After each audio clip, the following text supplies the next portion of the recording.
Olá, turma do sexto ano. Vamos para mais um vídeo de correção. Essa é da atividade 11, mas antes da gente ir lá para a atividade, queria só relembrar com vocês um pouco do assunto dessa atividade, tá? Ele aqui começa falando lá no livro de vocês, lá no capítulo 3, a parte de figuras geométricas, tá? Ele diz o seguinte: contornando a face de um dado apoiado em uma folha de papel, observamos que todos os pontos da figura traçada estão no plano representado pela folha de papel. Então a gente observa isso aqui feito através aqui desse garotinho aqui na imagem à direita. Então as figuras geométricas que estão contidas em um plano, isto é, que tem todos os seus pontos em um mesmo plano, são chamadas de figuras geométricas planas. A menina aqui está com o dado em mãos e ela diz que a face de um dado que foi desenhado pelo menino lembra uma figura geométrica plana. E o dado em si, ele por completo lembra uma figura geométrica não plana, que no caso ele lembra o cubo, né? Então já as figuras geométricas que não estão contidas em um único plano, ou seja, aquelas que não têm todos os seus pontos em um mesmo plano, são chamadas de figuras geométricas não planas. Quando olhamos o mundo à nossa volta, para a natureza e para os objetos construídos pelo ser humano, podemos perceber que ele é repleto de objetos que lembram figuras geométricas. Vamos lá, para alguns exemplos, né? Uma laranja lembra uma esfera, o creme dental, né? Essa caixinha do chocolate também diferente aqui, são embalagens de produtos que possuem formas que lembram as figuras geométricas não planas. Conseguimos ver aqui nos favos de mel formas que lembram hexágonos. Prédios como o Museu de Arte de São Paulo, MASP, apresentam formas que lembram figuras geométricas não planas. Bandeiras como a do Brasil apresentam formas que lembram figuras geométricas planas. Nas imagens acima existem elementos que lembram figuras geométricas planas e elementos que lembram figuras geométricas não planas. E algumas figuras geométricas não planas, elas podem ser chamadas de sólidos geométricos. Bem, gente, esse assunto não é tão uma novidade para vocês, né? Porque desde os anos iniciais que vocês estudam sobre as figuras geométricas e sobre os sólidos geométricos, certo? Então, passando aqui para os sólidos geométricos, que a gente acabou de ler lá, estou só repassando aqui a parte do livro. Elas são figuras espaciais não planas que, de acordo com suas características, podem ser classificadas em poliedros e corpos redondos, né? Os corpos redondos têm como principal característica a superfície arredondada, né? Por isso que vem a palavra redondo, como a esfera, o cilindro, o cone. Eles possuem a capacidade de sair rolando. Já os poliedros, né? Uma palavra formada pela junção de polis, são muitos iedros faces, muitas faces, tem como principal característica ter faces planas. E essas faces dos poliedros vão nos lembrar quadrados, triângulos, retângulos. Então aqui ó, o bloco retangular, a gente observa que ele é formado por vários retângulos, o cubo formado por vários quadrados, a pirâmide formada por quadrados, por triângulos, ok? Então, relembrando esse conteúdo, aí a gente vem agora para a atividade, né? Então, aqui a atividade, ela começa aqui, vocês responderam a atividade 3 da página 90, questão 1 da página 91, 1, 2 e 3 da página 93. Então, a primeira questão diz assim, que entre os descritos nas fichas, escreva quais nos dão a ideia. Dão a ideia, o que lembra, né? Não é que necessariamente sejam, mas que lembram. Então, a gente tem folha de papel, lata de extrato de tomate, a superfície do tampo de uma mesa, uma tela de um quadro, um dado, um tubo de cola bastante, uma garrafa de água. Então, ele pediu que a gente selecionasse aqui aquilo que lembra uma figura geométrica plana e aqui lembra uma figura geométrica não plana. A gente acabou de rever lá no livro. Então, desses itens, a folha de papel, a superfície do tampo de uma mesa, não é a mesa toda, é só a parte de cima da mesa, né? O desenho da parte de cima da mesa e o desenho da tela de um quadro. Então, tudo isso aqui representa uma figura geométrica plana. Todos os seus pontos que formam essas imagens estão num único plano. Uma figura geométrica não plana Aí tem a lata de extrato de tomate, né? A latinha parece o cilindro, o dado que parece o cubo, um tubo de cola bastão também parece um cilindro, né? Tem forma arredondada, assim como também a garrafa de água. A próxima questão pede que a gente observe os objetos e escreva o nome do sólido geométrico que cada um deles lembra, em seguida classificar como poliedro ou corpo redondo, né? Muito fácil. Então, na letra A, esse copo, ele lembra um cilindro, e um cilindro é um corpo redondo, tem partes arredondadas. Na letra B, eu tenho uma esfera, também é um corpo redondo. Na letra C, é uma pirâmide, já é um poliedro, porque ele tem várias faces. Na D, essa geladeira lembra um bloco retangular, é um poliedro, por ter várias faces. O cubo de gelo, né, cubo, as pedras de gelo representam o cubo, poliedro também. E por fim, o cone, me perdoe, tá? Cone não é poliedro, cone é corpo redondo, tá? Foi um erro de digitação, me perdoe. Cone é um corpo redondo, porque ele tem partes arredondadas. A próxima questão, lá do Pense e Responda, ele traz aqui 4 sólidos geométricos, 4 poliedros, né? O poliedro A, B, C e D. Observe que são poliedros porque eles são formados por faces de figuras geométricas planas. Eles são formados aqui por quadrados, por retângulos, triângulos e pentágonos. Então, observando aqui essas 4 figuras, ele pede que a gente vá montar na próxima questão uma tabela, colocando alguns dados. Então, observe os poliedros que a gente já observou acima e suas superfícies planificadas. Voltando aqui, né? Ele aqui, ó, à esquerda ele está montado e à direita ele está planificado, ou seja, ele foi aberto para que todas as partes dele permanecessem no mesmo plano. Então, montar um quadro para cada um deles que contém as seguintes informações. Para cada um deles a gente vai dizer o número de lados da base do poliedro, número de faces do poliedro, número de faces laterais do poliedro, número de arestas do poliedro e o número de vértices do poliedro. Então, ele já colocou aqui como exemplo o poliedro A, e ele diz que o número de lados da base do poliedro é 5. Lados da base, tá aqui a base aqui, ó, a partezinha de baixo. Então, a gente conta 1, 2, 3, 4, 5, ele é um pentágono, então ele vai ter 5 lados. Número de faces do poliedro.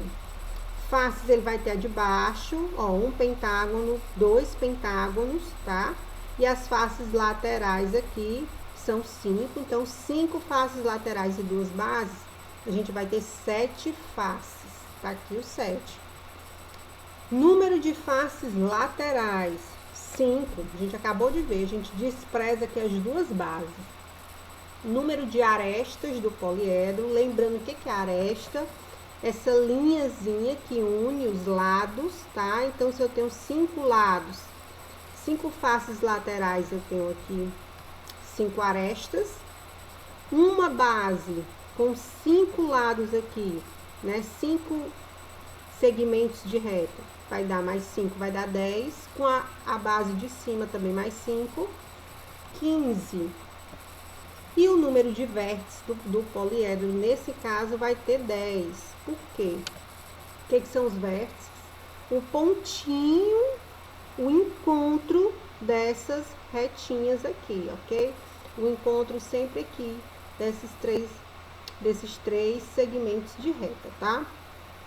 Então, aqui se eu tenho 5 vértices na parte de cima, eu também vou ter 5 vértices na parte de baixo. Então, aqui vai dar 10. Então, continuando, a gente vem agora para o poliedro B. E a imagem dele tá bem aqui, tá? Essa pirâmide, verdinha.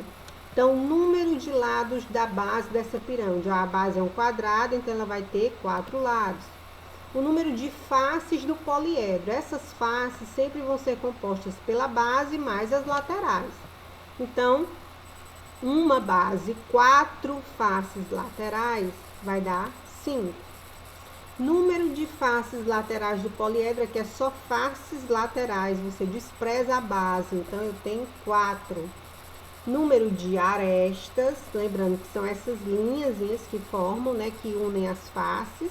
Então, eu vou ter, ó, se eu tenho 4 faces laterais, aqui eu tenho 4 arestas, mais as 4 arestas da base, 8.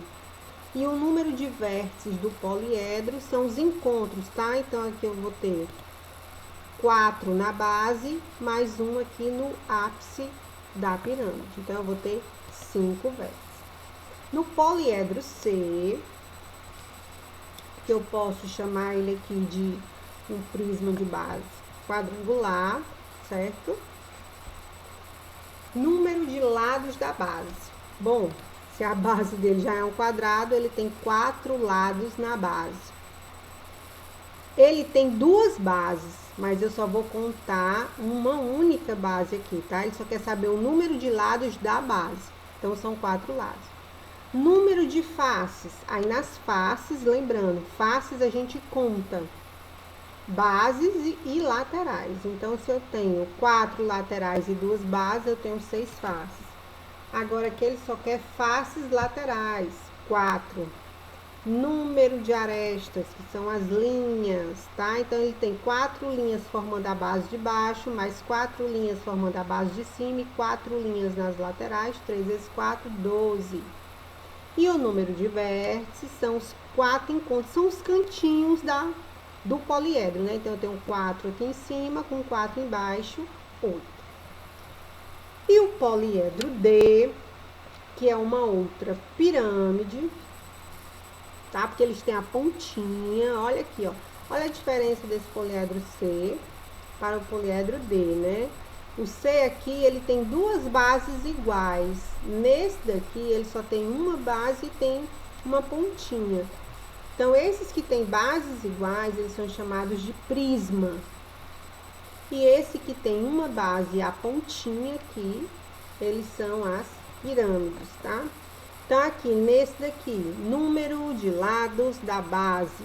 Olha para a base, tem 5 lados aqui, tá? Que é uma pirâmide pentagonal, porque ele tem um pentágono na base.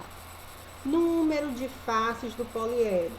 Base mais laterais, ou seja, se o poliedro tem 5 faces, ele vai ter, aliás, 5 lados na base, ele vai ter 5 faces laterais, mais a base 6.